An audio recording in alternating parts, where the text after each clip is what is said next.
What most people misunderstand about an empath's disappearance is that they imagined it as an impulsive emotional reaction, a sudden decision made in a moment of frustration, but that interpretation couldn't be further from reality.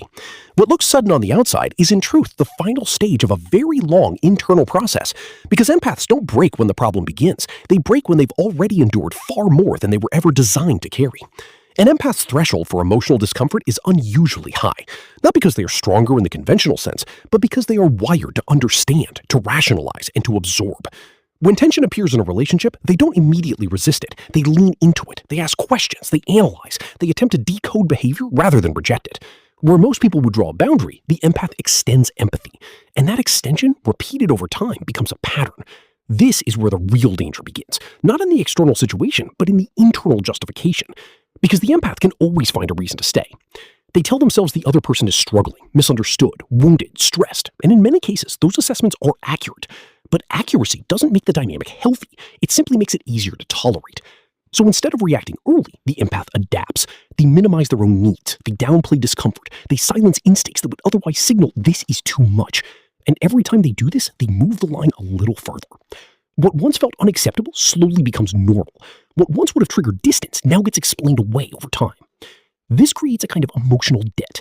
Every unspoken frustration, every dismissed feeling, every moment of overextension, it doesn't disappear. It accumulates quietly, invisibly. And because the empath isn't expressing it outwardly, the people around them often assume everything is fine. There's no conflict, no confrontation, no clear warning sign, just approach it differently, communicate better, be more patient, show more compassion. Something will shift. And occasionally, there are small improvements, just enough to reinforce the belief that staying is the right choice. But those improvements are rarely sustainable because the underlying dynamic hasn't changed. The empath is still overextending and the imbalance remains. Eventually, the system reaches its limit, and this is what the breaking point really is. It's not a reaction to one final event.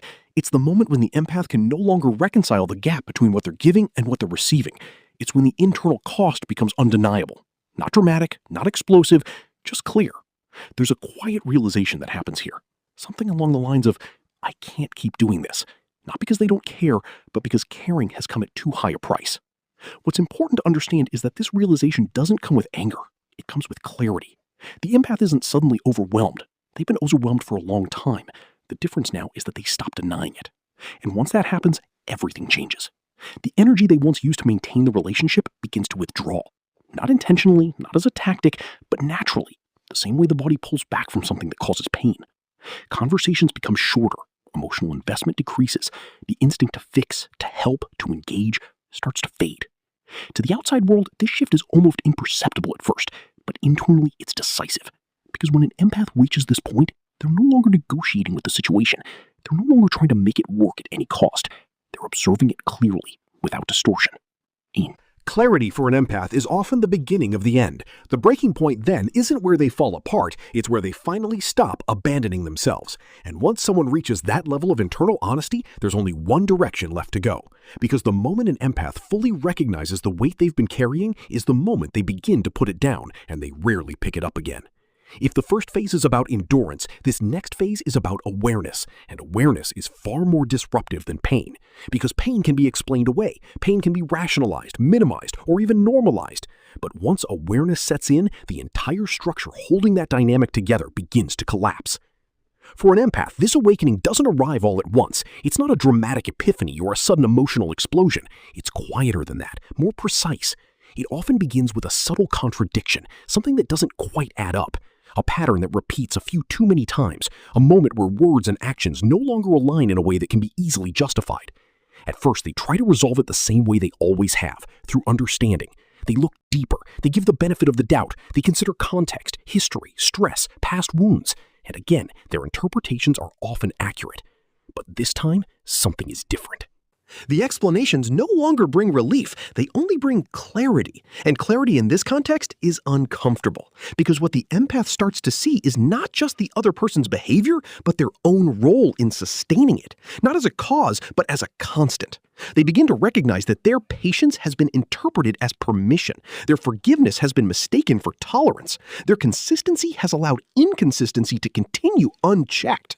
This is a difficult realization to sit with, not because it produces guilt, but because it challenges identity.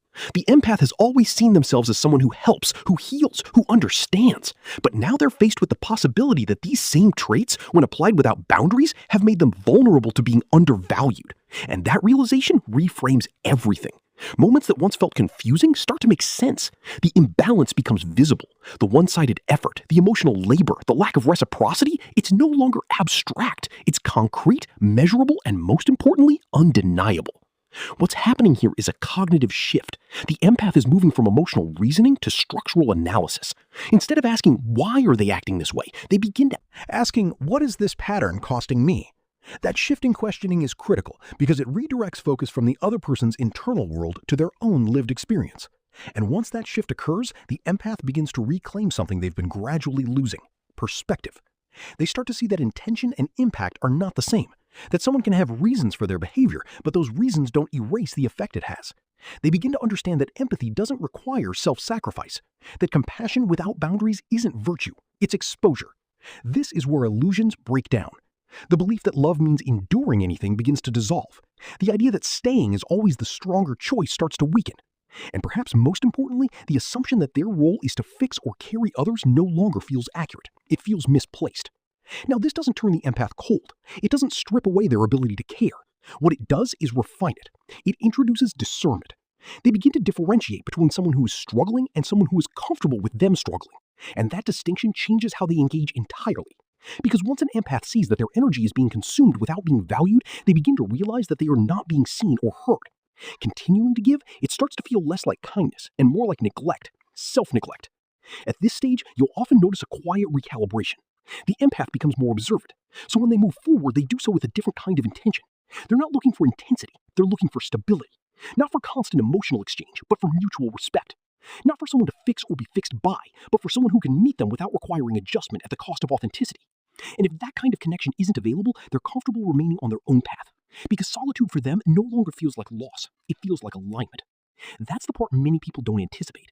They assume the empath will eventually return, not necessarily to the same person, but to the same patterns. That their nature will pull them back into overgiving, overextending, overinvesting. But what they fail to see is that the empath hasn't just left a situation, they've evolved beyond it. And evolution, once it reaches a certain point, doesn't reverse. It integrates, it stabilizes, it becomes the new baseline.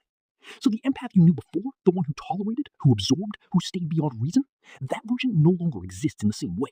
Not because it was false, but because it was incomplete. What remains now is something more balanced, more aware, more deliberate. Still empathetic, but no longer at their own expense.